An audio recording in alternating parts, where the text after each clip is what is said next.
Yo, what's up, everybody? This is Mars City Marcus Mark City Ellison, coming at you from the middle of Times Square in my head. Because today, we're talking about a move so New York, it practically wears a Yankees cap. 50 Cent, Planet Hollywood, a reported $100 million deal to remake the flagship Planet Hollywood in NYC into what they callin' Planet Hollywood Live. And trust me, this isn't just another celeb-branded restaurant. This is culture, commerce, and a whole new playbook for hip-hop and real estate and live entertainment.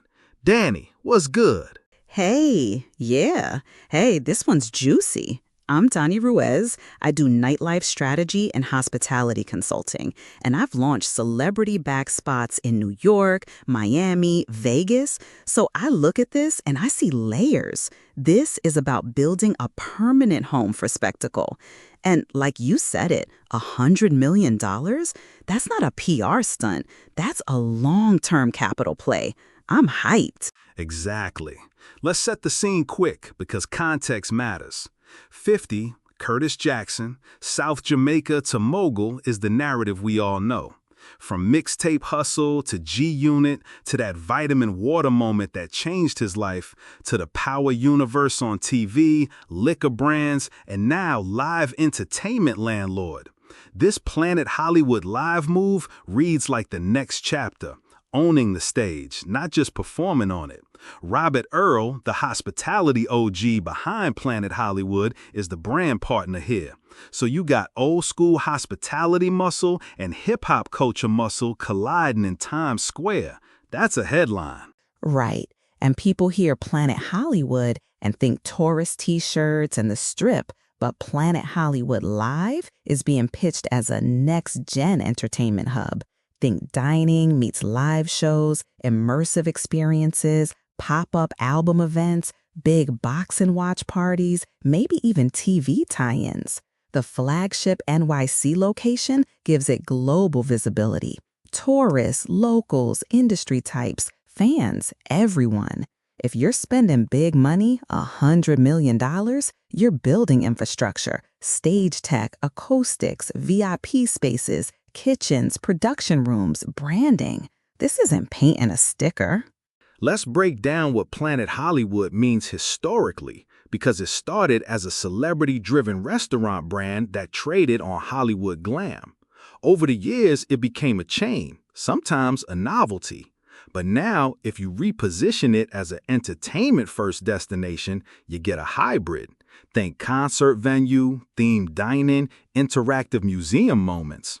For 50, who's already bridged music, film, and consumer goods, this ties straight into his lane. Danny, from an operational standpoint, what does a $100 million allocation usually cover? Okay, good question. $100 million number at face value usually covers a couple of big buckets. The hard build-out and CapEx stage, structure, mechanicals, VIP boxes, then the tech, AV, lighting, rigging, then branding and marketing, plus working capital to run programming for months or years while you ramp. And depending on the ownership structure, it can imply a significant equity stake or a revenue sharing model that positions the celeb partner as more than a name above the door. So when you hear $100 million tied to a celebrity, assume real ownership intentions, real skin in the game. Yeah, that's the key, real ownership. We've seen celebrity endorsements at a surface level, slaps on a menu and a meet and greet. This looks like 50 and Robert Earl are creating a branded entertainment ecosystem. And remember 50's track record, vitamin water exit, Power's massive cultural and financial success, multiple spirits. This is a guy who turns cultural credibility into big business outcomes. He knows product market fit. He understands how to monetize an audience beyond streaming and touring. And that credibility matters to the guest experience. Fans come for the narrative as much as the music. Imagine themes nights tied to 50's catalog, premiere screenings of Power spinoffs, boxing watch parties, like real experiential programming where each guest buys into a story. That drives higher ticket prices, more F&B spend, merch, everything lifts when you design programming intentionally. Plus, there's value for emerging artists. Real estate like this creates a paid stage, a pipeline for up-and-comers, and a branded imprimatur that can accelerate careers. Right, and that's a cultural multiplier. This isn't just 50 flexing. This is about building infrastructure for culture to thrive. He's creating a home where hip-hop nights are curated, where album experiences can happen beyond the rooftop. It amplifies his legacy, too, from mixtapes in South Jamaica to owning a marquee destination in Manhattan. That symbolism is huge, especially for younger artists watching how wealth and ownership work. To add, Robert Earl's role is pivotal. He's the legacy hospitality operator who knows how to run a global brand, manage real estate, and execute complex hospitality projects. When you pair that with a cultural operator, 50, you get the balance, hospitality expertise plus cultural curation. That's the formula for a sustainable destination, not a flash-in-the-pan pop-up. It's the kind of partnership where the brand learns to speak hip-hop fluently and the artist learns to scale hospitality efficiently. Let's talk specifics of content and programming for a minute. When I imagine Planet Hollywood Live under 50's influence, I see multi-use nights, headline concerts, album release experiential dinners, comedy showcases, networking events for creators, crossover moments with TV like watch parties for Power Universe spin-offs with themed menus.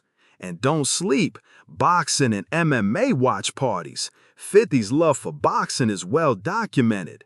That intersection pulls in different crowds and keeps the calendar full. Totally. And from a revenue standpoint, that diversity matters.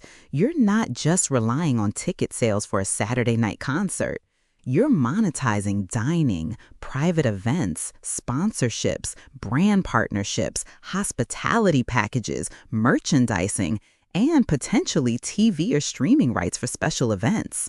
For example, a pay-per-view boxing watch party with a built brand tie-in could drive huge incremental revenue. That's the kind of thinking that turns a venue into an enterprise. Let me press you, Danny. How does this change the landscape in NYC? We've got venues, clubs, theaters. What makes a 50-back Planet Hollywood Live different for both tourists and locals? Good question. First, accessibility.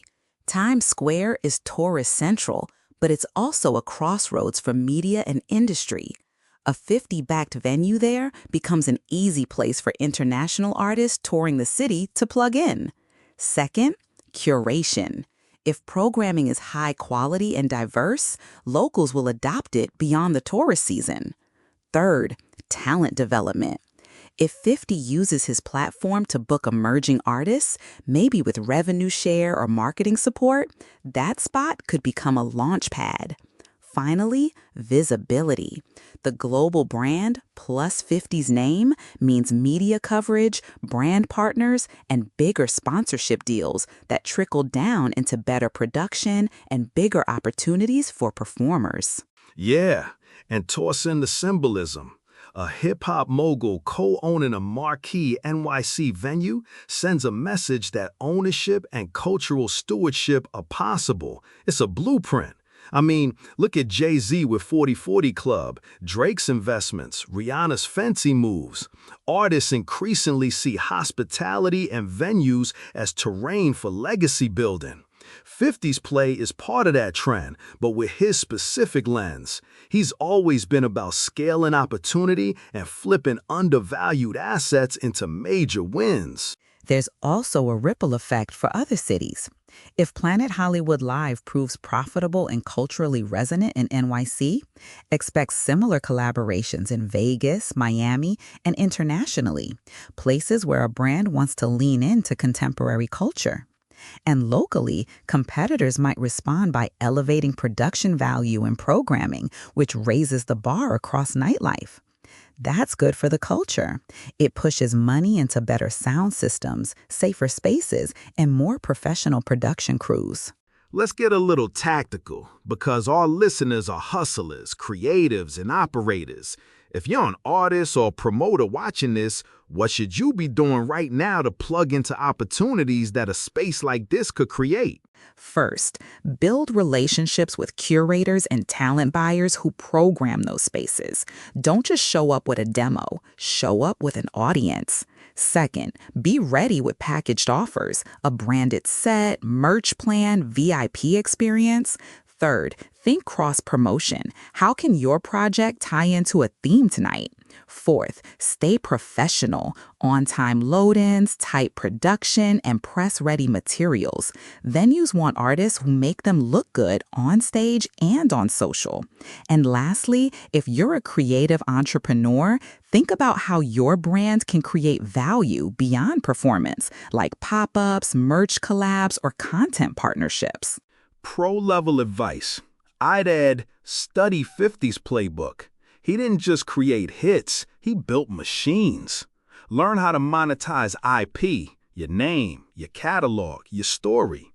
Packaging experiences around that IP is where the higher margin opportunities live. Okay, time for some skepticism. Danny, play devil's advocate. What could go wrong with a deal like this? Fair. Big risks. 1. Misaligned brand execution. If the venue leans too touristy and loses cultural authenticity, the core cardinal won't show up. 2. Overcapitalization. 100M creates big expectations. If the revenue model doesn't support it, there's a long road to break even. 3. Programming missteps. Inconsistent bookings can kill momentum. 4. Regulatory and real estate headaches in NYC. Permits, noise, union labor. These add time and cost. So the partnership needs tight ops, real market fit strategy, and patience. Totally. But I'd say 50's track record suggests he knows how to navigate at least some of those pitfalls. He's got experience scaling brands, and Robin Earl brings seasoned hospitality operations to the table. If they nail authenticity and curation, this could be a long-term win. Now, let's zoom out. What does this mean for 50's legacy culturally? It cements him as a cultural infrastructure builder. He's not just a performer who monetized the moment. He's someone putting capital into permanent cultural real estate. That's legacy work. Future historians of hip-hop will point to moves like this as evidence of the genre's transition from street performance to generational wealth building. 50's story becomes a blueprint. Create, monetize, reinvest into platforms where culture lives. Amen.